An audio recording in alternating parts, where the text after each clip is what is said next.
Janie, thank you for joining us. I guess the headline from the generosity report, the good news is giving is up.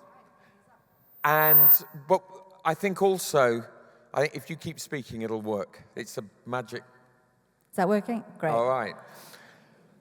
But there were some surprises in the generosity report as well, weren't there? There were some surprises. So tell us about those. Okay. I think before I get to the surprises, is it okay if I give a little bit of context? Let me do that. So what we found is that Christians are giving, on average, £124 a month. That equates to 5.3% of their income. And that's about £52 more a month than the UK national average. And what we found as well is that giving increases depending on depth of Christian practice. So what I mean by that is that we categorized Christians into kind of 4 buckets. So on the one hand, we had committed Christians. Those are Christians who are going to church at least once a week, reading their Bible at least once a week. And on the other hand, we had cultural Christians. So these are Christians who identify as Christians, but maybe go to church less than once a month. We had 2 other categories in between, but essentially that's just depending on how often people go to church, how often people read the Bible. But we found that committed Christians are giving about 11.2% of their income, and that's about £314 a month. And on the other hand, cultural Christians are giving 0.84% of their income. And so it just kind of goes up as depth of faith practice increases. But the question you asked me, maybe that doesn't surprise you that much. What really surprised us, and the thing that made us sit up and really take notice, was when we delved into the age demographics. And if you look at the next slide, look what happens. As people age, they give less. And this, we were like, wow, this is amazing. Surely, as people age, they would give more. Income goes up, and giving should go up. But that's not what we found. You can see it's almost the opposite. So what's happening? Why is that happening? And when we looked at our sample, what we found was that in the 18 to 24 category, that sample had the highest proportion of committed Christians and the smallest amount of cultural Christians. And obviously, I've just explained that the committed Christians are the ones giving the most. And so there's got to be some correlation there between the young being the most committed and giving the most. And obviously, we've already spoken about the Quiet Revival Report. And in the Quiet Revival Report, what we now see is within the UK, that same demographic, they're the second most likely age group to be the ones going to church. And so we don't think that there's, that's not a coincidence in terms of what we're seeing coming through. And also, for those of you who've maybe read CAF's giving report, which came out this year, what that found as well is that this age group is twice as likely as over 65s to be compelled to give because their religion sort of compels them to, which is amazing. You touched there, or I should actually just say, if anyone wants to read the generosity report, it's available on the Stewardship website. But you touched there on motivation. Mm-hmm. So just unpack that. One of the things I love about the generosity report is the number of different angles, the depth in which you've gone into. Why is everyone, and particularly these 20-somethings, giving in the way that they are? Yeah, sure. So if you flip onto the next slide, you can see we ask people, why are you giving? And here we've got the top 3 reasons about why people give. So you can see 18%, this was on the left-hand side, say, I really wanted to feel part of something that makes a difference. And you can see that's the 3rd most important answer for our committed Christians. But also, so that speaks to impact. People want to understand why they're making a difference. But also gratitude came up as a theme. Gratitude for what God has blessed them with. So that's, finances, home, family, but also for what Jesus did for them on the cross. But we also asked the question about how giving made them feel. And this idea of responsibility came up as the sort of primary motivator as well.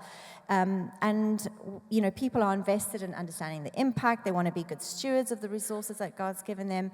We also saw this idea of responsibility coming through in answers such as people wanting to pay it forward with, where they've benefited from charities, so now they want to invest in those organizations or communities to ensure those ministries continue.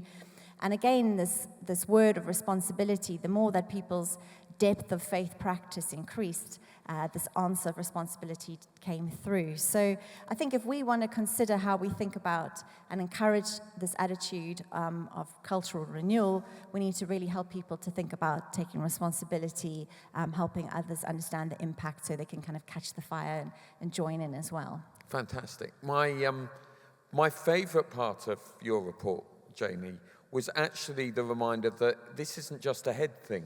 Mm-hmm. In other words, there's this whole cluster of emotions that go with giving, or to put it slightly differently, giving can make you feel really good. Mm-hmm. Just unpack for us, what are the emotions that are associated with those who are most generous? Sure. So, as you say, we asked this question about what are the words that you associate with giving. And again, there was a real difference between those who were in the committed Christian category and, again, those in the cultural Christian category. And again, we've got a slide on this, and you can see just a really stark difference. There are words like responsibility, joy, and gratitude, excitement. You can see there's a significant difference between how people feel about giving. And again, in the cultural Christian space, there's a lot of almost ambivalence towards it, neutral, or I don't know, I'm not sure how I feel about it. And the graph doesn't show the difference between some of our other categories. So we had the two other categories I said in between. We had church-going Christian and practicing Christian. And if we just take joy as an example, we had about 10% of cultural Christians say that they felt joy when they towards the giving, and it went up about 10% every time based on depth of faith practice till you got to 42% for committed Christians. So basically, we also know that committed Christians give the most. So therefore, the more you give, the more joyful you feel. But I think what's really exciting is that also there's some scientific research that bears this out. So Stewardship have a podcast, and back in March we had an amazing guest on, and he's a consultant clinical psychologist in the NHS. He's an associate professor at the University of Nottingham, and he discussed some really wonderful research that was done looking at how much happiness can $2 million buy. And there was this really wonderful couple, a philanthropic couple, and they did this experiment, a social experiment. They gave away $2 million, and they gave it to 200 couples. They gave them each $10,000. I mean, I would have loved to be part of that experiment. And they basically then tracked their happiness over time. Well, first of all, what the researchers found is that for this couple themselves, they experienced, as the couple, a 225-fold increase in happiness themselves. Wow. By giving this away and being part of this experiment than if they just kept it.